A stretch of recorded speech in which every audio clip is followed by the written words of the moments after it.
I suddenly woke up and found myself sitting properly in my office chair. In disbelief, I reached out and touched the keyboard. This wasn't a dream. I was reborn.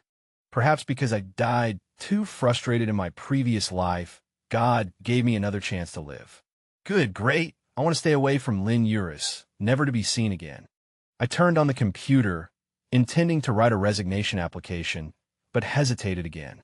At this time, I had only been working for less than 2 years and was tight on money.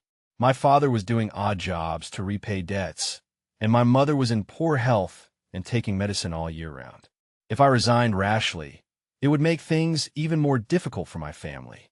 Just as I was lost in thought, a hand patted my shoulder, startling me. A colleague asked listlessly, "What gift are you planning to give Boss Lin tonight?" I was startled and quickly took out my phone to check the date, dumbfounded.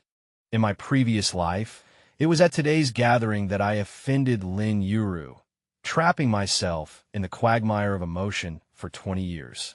Lin Yuru's biological father was a major shareholder of the head office, and she was assigned to the branch as a nominal president as soon as she graduated. The young and beautiful heiress immediately made the men in the company's blood boil. I was no exception.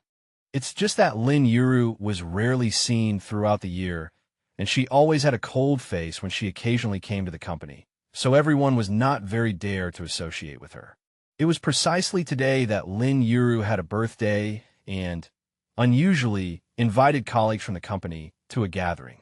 A gathering is just a gathering, but I don't know which clever person saw Lin Yuru sending her childhood sweetheart on a plane.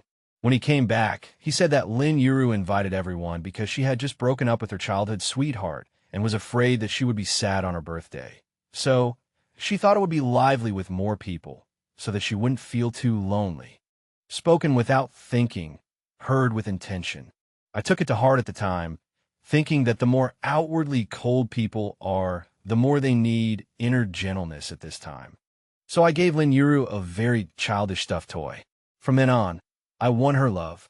I was like a poor man who suddenly won the lottery jackpot, feeling like I was dreaming every morning when I woke up, and I couldn't believe that Lin Yuru had actually become my girlfriend. This made me ignore Lin Yuru's attitude towards me.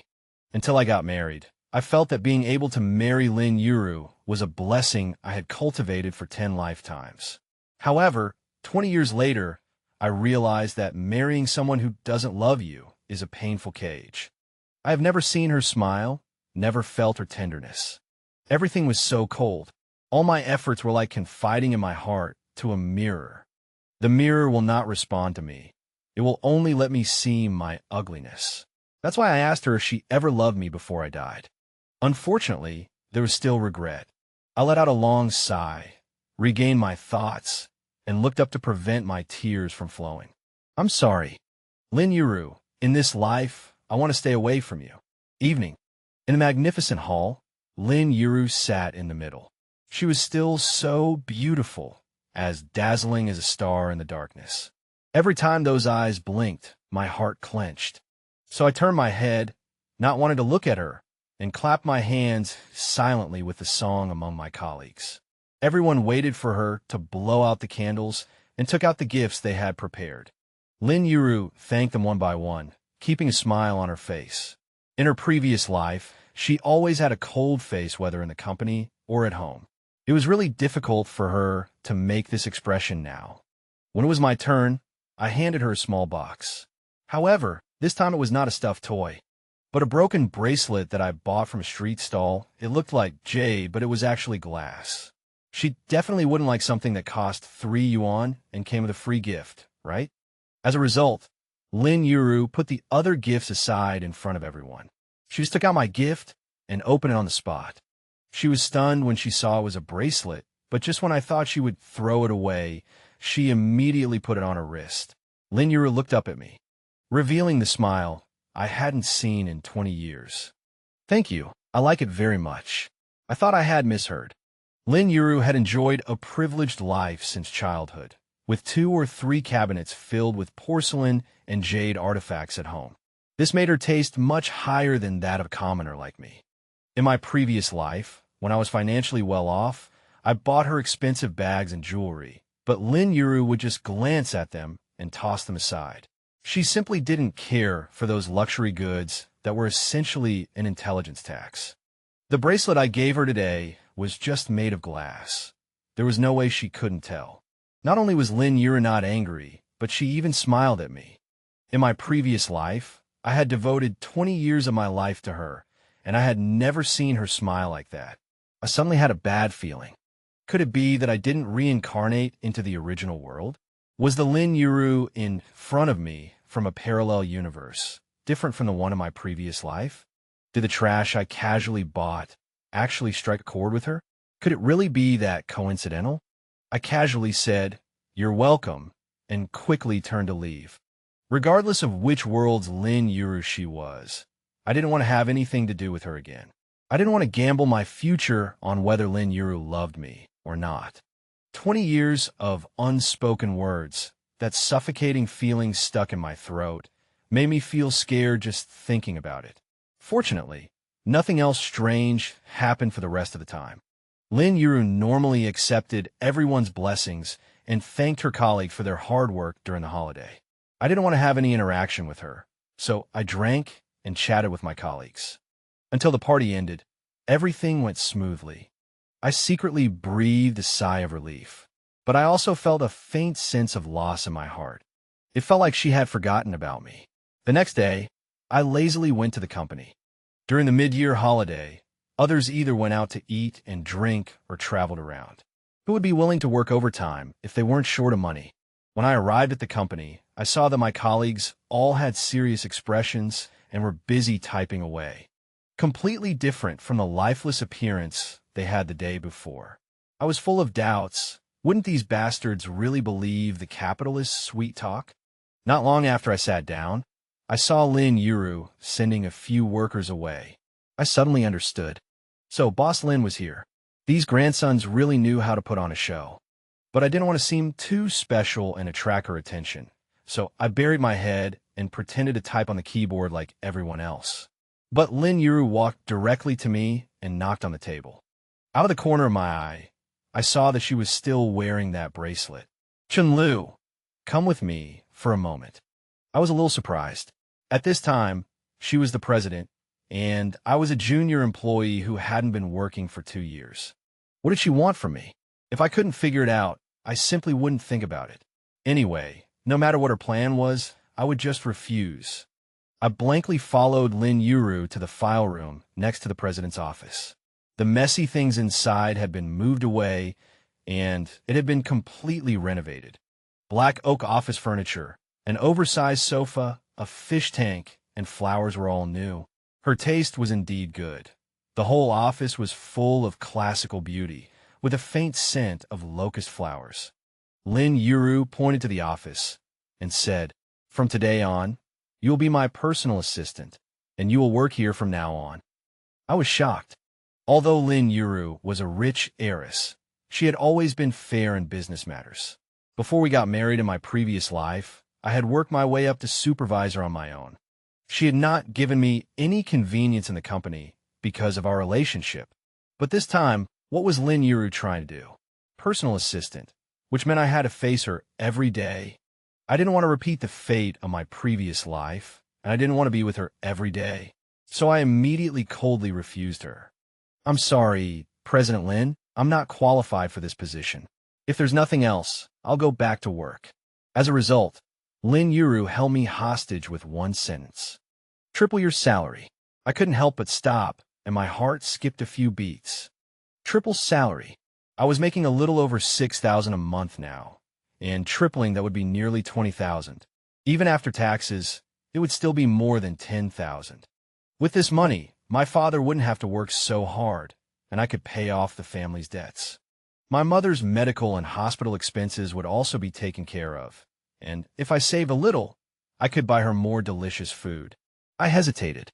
Remembering the cage-like, unresponsive 20 years of my previous life, I didn't dare to get close to Lin Yuru again.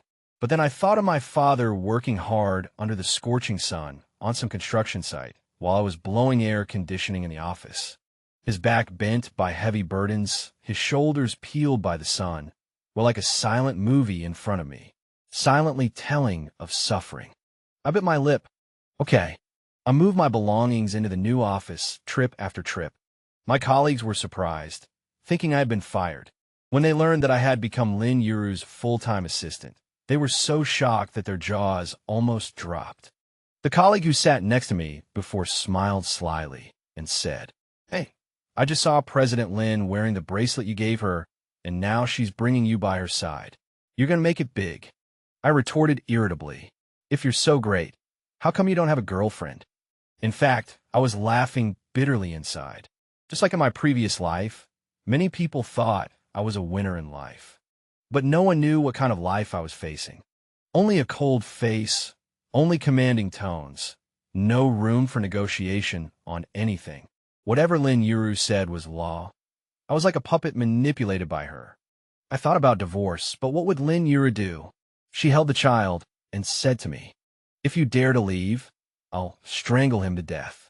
I had never seen such a crazy look in her eyes, afraid that she would really hurt the child. I gritted my teeth and endured it. Lin Yuru immediately returned to her usual aloof appearance.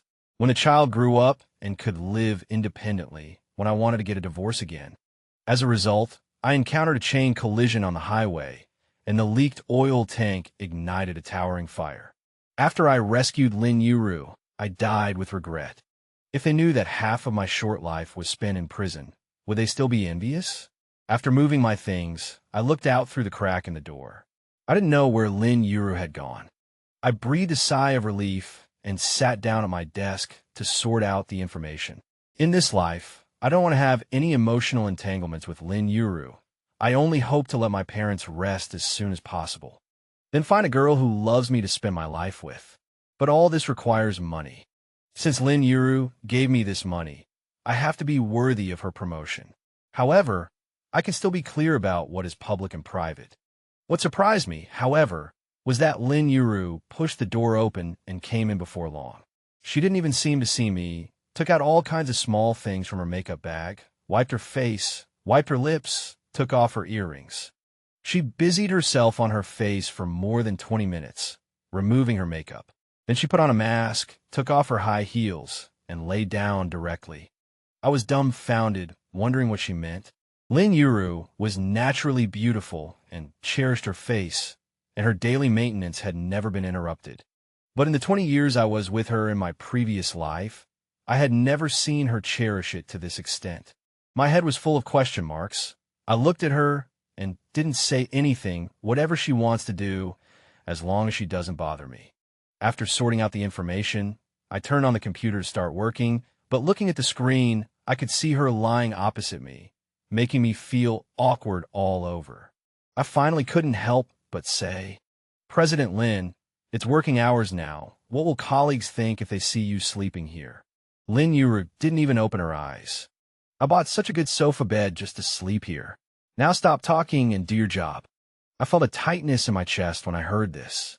She was like this in my previous life, telling me to shut up and not talk, telling me to do this and that. I endured it for 20 years until I died. Does she still plan to make me endure it in this life? I closed the computer, took my bag, and got up to leave. Lin Yuru suddenly opened her eyes. "Where are you going?" I replied coldly. "The business at hand is not finished. I have to meet with the client." Lin Yuru sat up and looked at me for several seconds. Then she smiled at me again. Damn it, she smiled at me twice in 2 days. Has she been cursed? "Now you're my assistant.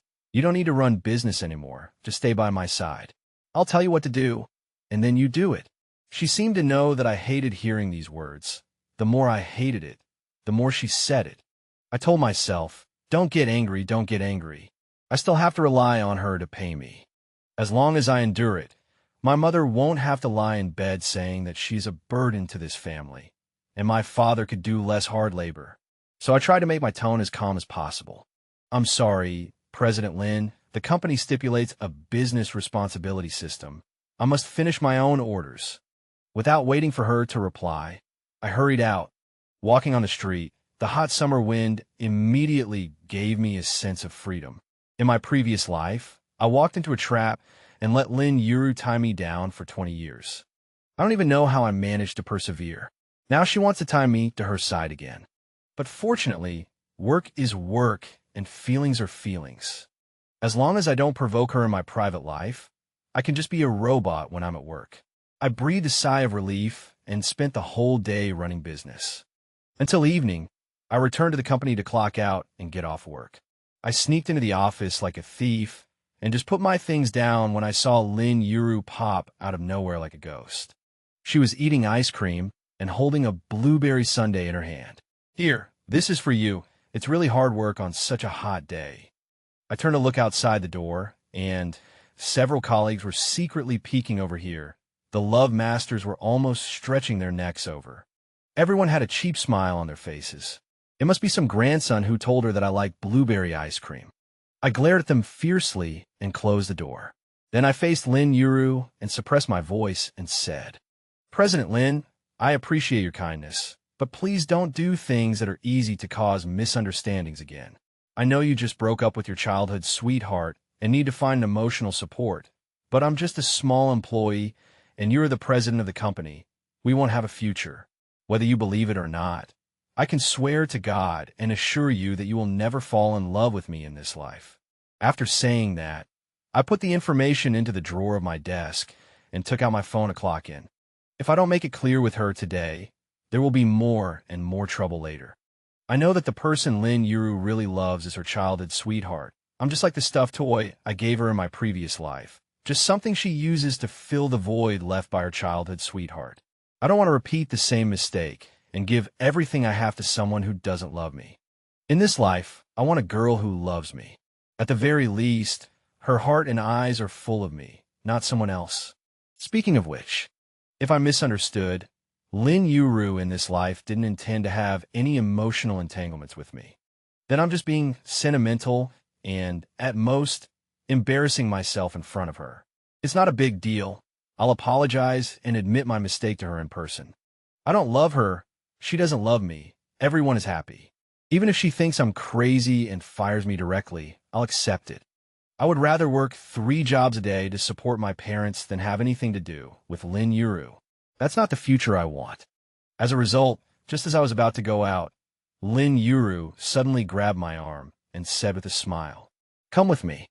I thought to myself, could Lin Yuru in this life be a fool? She doesn't have any expression at all, even after I've said all this. In my previous life, she would have been angry long ago. Not to mention me refusing her. Even if I didn't complete her orders in time, her face could freeze mosquitoes to death. With doubts, I followed her to the elevator, wanting to see what she wanted to do.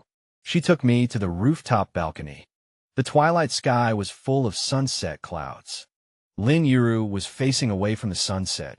She looked at me and said with a smile, "I don't like locust flowers, but do you know why I want to fill your office with locust flower sachets? Because the last time I saw you was under a locust tree."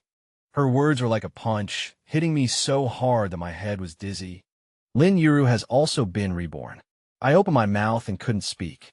Lin Yuru turned and walked to the edge of the balcony, opening her arms to the city. The wind blew her long hair, making her smile even more brilliant than the sunset. "Chen Lu, do you want to taste what it's like to watch your beloved die in your arms?" My heart clenched instantly. I rushed over to pull her back, not caring about anything else. I was so angry I wanted to slap her. But Lin Yuru was smiling happily. I knew it. You couldn't bear to. I recovered myself and violently shook off her arm. Staring at her, I said, "Lin Yuru, since you've been reborn, don't you want to make up for the regrets of this life? Think about your childhood sweetheart. You already know what he needs, what difficulties he will encounter. You just need to appear at the right opportunity, and you can definitely win him back. Fine, even if you really can't be with the person you love, there are plenty of people willing to grovel at your feet. Why must you cling to me? Without me, you are still an enviable rich lady. You only need to beckon. What kind of man can't you find?" Lin Yuru's smile didn't fade, but her eyes narrowed. This was her signal that she was about to get angry. But now she wasn't my wife. I didn't need to feel any psychological burden, let alone be afraid of her. Without waiting for her to say anything, I turned and left the rooftop. In the elevator, I couldn't help but slam my fist into the metal wall. The pain that shot through my fist made me feel a little better. After all, we were married for 20 years in my past life. How could I not have any lingering feelings? Back home, I drank a bottle of beer and sat there blankly for a long time, then called my parents. If conditions permitted, I still planned to resign as soon as possible.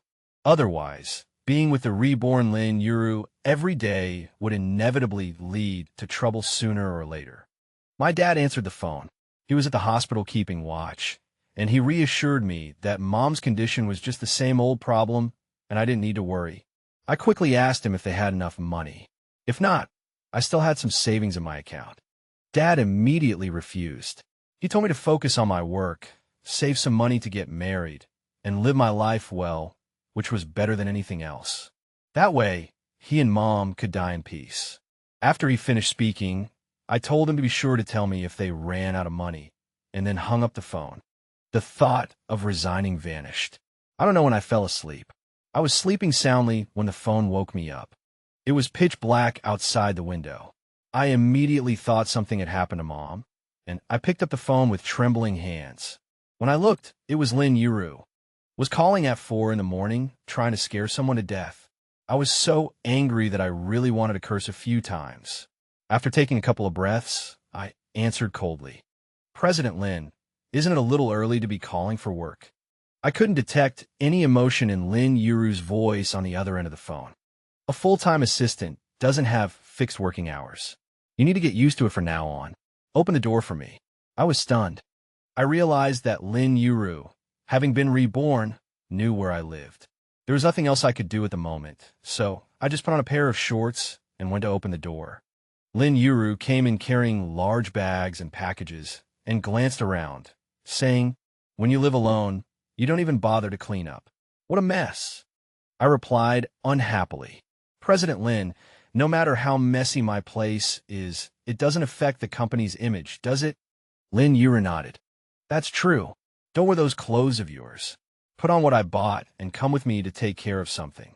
I took the things with a cold face and put them in the bedroom, then went to wash my face and brush my teeth. Lin Yuru stood at the door of the washroom, looking at me with a smile that wasn't really a smile. I didn't know what she was up to, so I just treated her like air. However, when I was about to change clothes, Lin Yuru followed me into the bedroom. I stared at her and asked, "Excuse me, I need to change clothes." But she said nonchalantly, "Go ahead and change. Are you still shy in front of me? There's no part of you I haven't seen." This woman was crazy. I pushed her out of the bedroom and quickly changed my clothes, but I was a little surprised. She had bought all top brands. This outfit alone would cost me several months' salary. Now that I thought about it, Lin Yuru had never bought me anything in my past life, so she didn't know how to choose men's clothes. But these looked like loose sportswear. Wouldn't it be too casual to meet a client dressed like this? Whatever. If she didn't care, why should I? Lin Yuru looked at me, standing in front of her, and nodded with satisfaction, telling me to go downstairs and drive. We drove east all the way. Even when we were almost out of the city, she didn't say where we were going. When I couldn't help but ask, Lin Yuru pointed to a rest area and told me to pull over. Then she spent a long time climbing to the top of the mountain, sitting on a rock and waiting for the sunrise. I couldn't help but want to get angry. She called me up in the middle of the night and dragged me to the suburbs to watch the sunrise. Wasn't she planning on going to work? Lin Yuru said unhurriedly, "You've forgotten this place, haven't you? This is where we had our first date. You were like an idiot, bringing me to East Mountain not to see the sunrise, but to see the sunset. As a result, besides a bunch of buildings, we didn't see anything." I was a little embarrassed and kept my mouth shut, speechless. Those were all embarrassing things that happened when I was dating her. I didn't expect her to remember them so clearly. Did she come this time to relive our old dreams? But I didn't want to. "President Lin, actually you can be with your childhood sweetheart." Lin Yuru immediately interrupted me. "Don't talk. Take a picture of me." She was telling me not to talk again. Helplessly, I was in the wrong, so I could only suppress my anger, take her phone, and casually take a side profile picture. That wasn't the end of it. Lin Yuru told me to take a picture from the left, a picture from the right, taking pictures from all 360 degrees. Finally, after watching the sunrise, she told me to drive back to the city. No destination, just to retrace all the places we used to go on dates.